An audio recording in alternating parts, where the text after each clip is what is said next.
So I'm at 17 minutes already. So this morning, we all heard Dr. Bruce Lipton speak. Anybody learn something from that? Give him a big cheer. So at this seminar, I was just over recently this afternoon listening to Hardick. We have Dan Murphy as well here tomorrow. So between Dr. Lipton and Dr. Hardick and Dr. Murphy tomorrow, there's no reason to not get anchored more and more in your science. What I want to take away from listening to Dr. Lipton this morning is we now, when I was a younger chiropractor starting in practice, we had faith in philosophy, that philosophy was right. We had to have faith that BJ knew what he was talking about. We had to have faith in what our teachers taught us. Nowadays, our faith is anchored in scientific truths. It's no longer practicing chiropractic dogma. You do it because BJ did it, or you do it because your prof said it. Now, after looking at the research this morning provided by Bruce Lipton, it's for true that what we do is scientific. All we really need to do is master the technique and the philosophy behind the science and execute it with the patients in our communities. So when B.J. Palmer said one cause, one cure, he was right. But he wasn't talking about if you've got cancer, or if you've got gallbladder disease, or if you've got some other kind of physical ailment, you come in and we adjust your atlas, that's the cause and this is the cure. He was talking about one cause, one cure, and this morning we heard that the cause is the inability of the body and the cells to comprehend their environment. That's what we heard this morning. And there's lots of DNA research, as we heard this morning, that if the DNA can't recognize its environment, it cannot reprocreate the cells. So we go back to one cause, one cure. Can a subluxation that interferes with neurological function of the body, can that not affect the body's ability to comprehend its environment? Can it? Absolutely. So if that can be one of the causes of the body's inability to comprehend its environment that Bruce Lipton put up on that screen, obviously reducing that subluxation will help enhance that patient to comprehend its environment and therefore procreate itself the way it was intended to be in the first place. One cause, one cure. So what I would say is when patients come to you, they have two choices. They have the choice of drugs and surgery. And if they start with drugs, it usually ends up in surgery. And I think most of us in this room know what that inevitably leads to. Or they have the choice of you. They have the choice of you. But I would want to ask, who are you? I would want to ask, what kind of chiropractor are you? Are you the kind of chiropractor that has ownership of this principle that is near and dear to chiropractic, that started way back in the times of DD and BJ? Or are you the kind of chiropractor that maybe you're halfway in and halfway out? You're not quite sure, but you treat low back pain and you treat headaches. And the end result is you confuse your patients. You confuse your patients. And I'm not criticizing chiropractors that do that. What I'm saying is, now that we've seen this evidence, whether we've seen these scientific truths that support our philosophy, it seems to me that it's a lot easier now today than when I graduated from school for us to take ownership 100%, all in, on this principle of one cause. And reducing subluxations helps people manifest a cure, if you want to use that word. So I'm saying, do you connect with this principle? Do you have ownership of this principle? You see, it's not so much about learning what to do. I'm thinking it's more about who to be. Who to be. When I say who to be, I used to ask people, are you willing to take responsibility for your community? And now I don't use that word willing because that's a cop-out. So now I ask people, are you going to take responsibility for your community? Having learned what you heard here this morning, is there anybody here that doesn't want to take care of their community? Do you want to take responsibility for your community? Do you want to do that? You know, thank you. I'm glad you do, because it's our job. Who's going to do it if we don't do it? In 1998, I was invited to be the keynote speaker at the ICA National Convention. And I remember I came to Atlanta. I don't know which hotel I was at, but I forgot. But I was sitting at this table, and because I was going to be the last speaker and deliver the keynote address, before you do that, you're kind of in your head thinking about what you're going to say, what you're going to do. And at the table that I was sitting at, there was this little short guy that, now by today's standards, I probably wouldn't think he looks real old. But back 20 years ago, I thought this guy looked old. And he was sitting there in the corner. He was kind of humble. He didn't say much all night. He just ate. He didn't talk to us.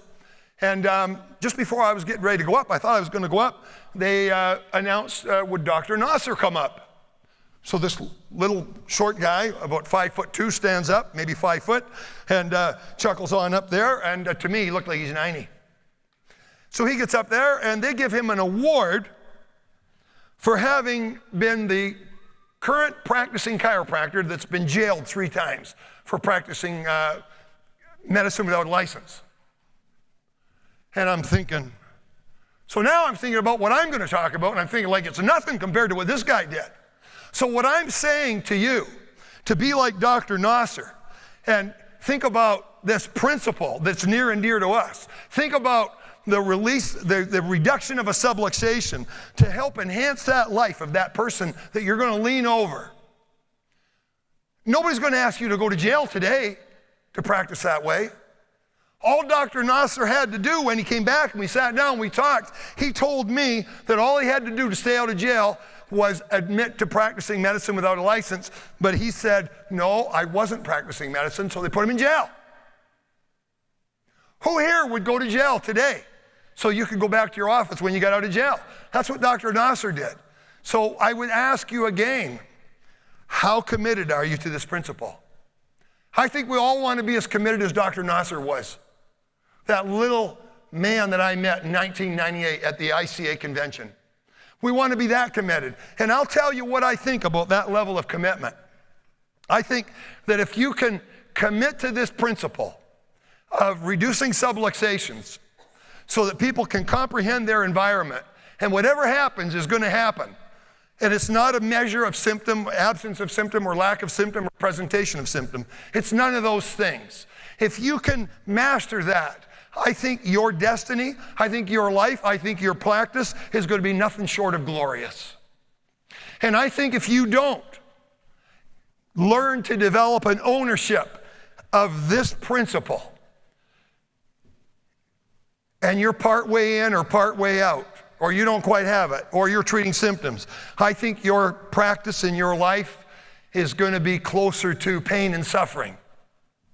Because if your patient is good, it's a good day with that patient. If your patient's in symptom, it's not such a good day with that patient. And if you're going down that path and you've had this idea of ownership, what's happened is instead of you bringing the patient to what you own as the principle for this powerful profession of ours, the patient takes you to where they are and you go there.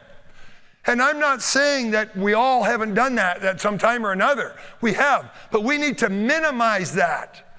We need to minimize that so that you can have this potential to have a wonderful manifestation, a glorious practice and a glorious life, because you go to where nobody else goes. In other words, if you're a practicing chiropractor, I think you should practice the controlled act. I think you should be explaining subluxation complex to your patients and how it devastates human health. And I think that you should be reducing subluxations. And I don't think we should be practicing a lot of stuff that's in the public domain until you've got all that down. So I don't really have a big place for massage therapy or electrostim or cold packs and heat packs and outside-in stuff that's on that 1% chart that Dr. Lipton showed us this morning. So Dr. Lipton is either wrong or people that are doing that stuff are looking for the mechanistic outside in 1% of the patient causes. That's where the science is now supporting the principled model that we were taught and that we learned the 33 principles about when we read BJ's green books. We are the different ones. We need to declare ownership. Take ownership of this. The chiropractors that I knew in the 70s that had the big practices still had the big practices in the 80s because they didn't dilute themselves with the easy insurance and changing the codes so they could get paid more money. They kept looking for more new patients so they could change more lives. That's what was important to those people that I knew, that I associated with.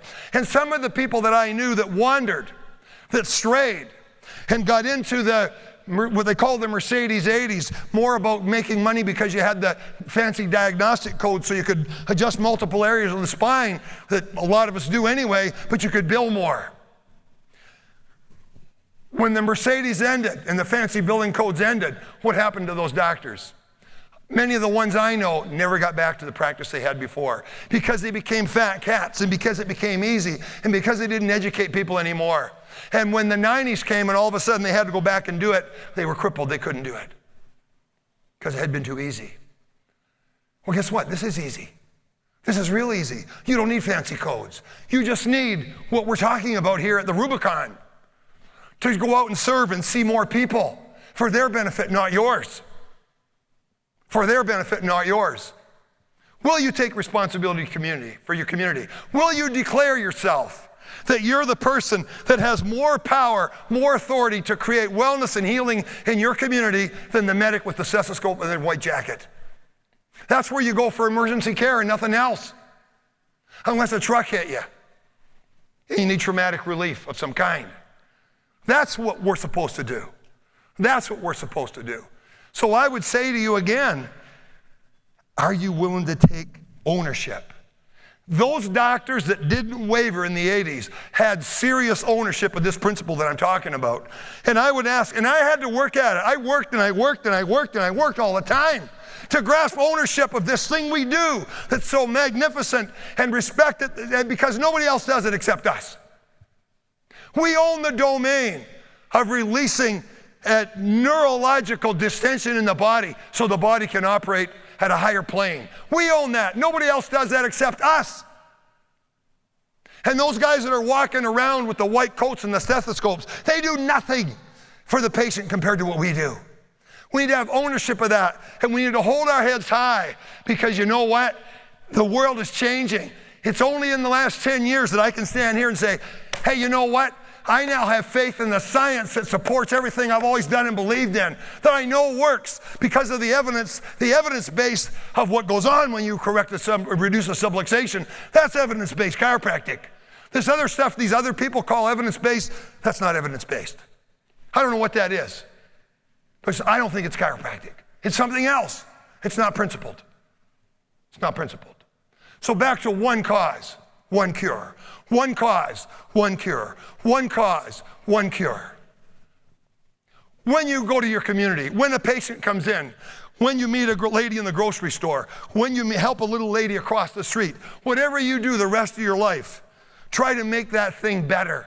Try to make that person that you met better. So when you go home and you go back in your office, the idea is I'm going to make my community better because you can.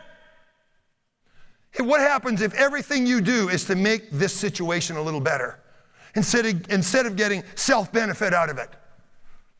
Instead of getting self-benefit out of it. I was at Life West last week. And when I was there, they had this interview called the Tribe interview.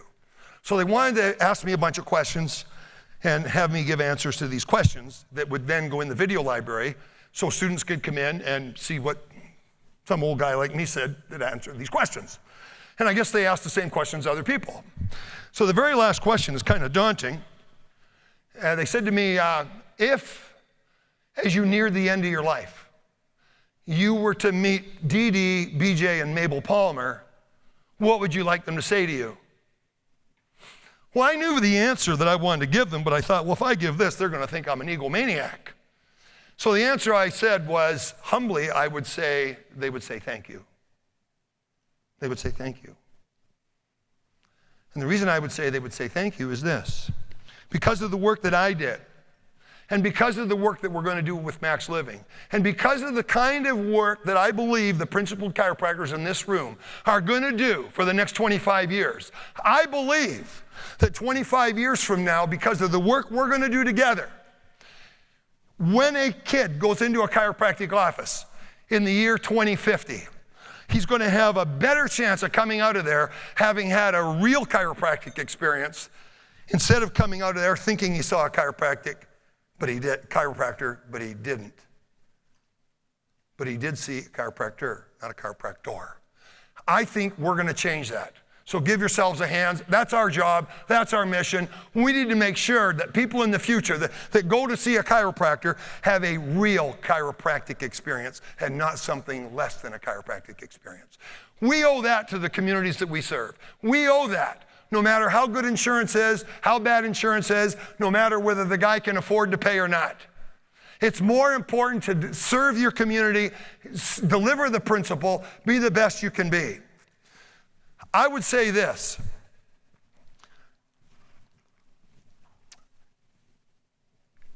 There comes a time that you got to go all in and sign up, or time is going to escape. It's going to fly by, and you never will. I'm sure there are people in this room that have pledged they were going to get rid of their gadgets, but they didn't, because patients would come in that could get paid for gadgets, and you would keep your gadgets.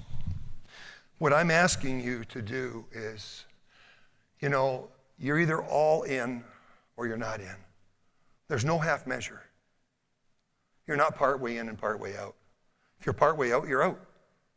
So I'm going to ask everybody in this room to commit yourself to be the best chiropractor you can be to serve your community.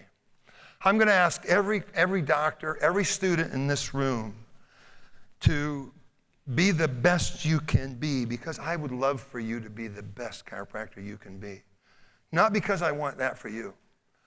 I want the people, the patients that you serve, to go to a chiropractor that's the best one they could find.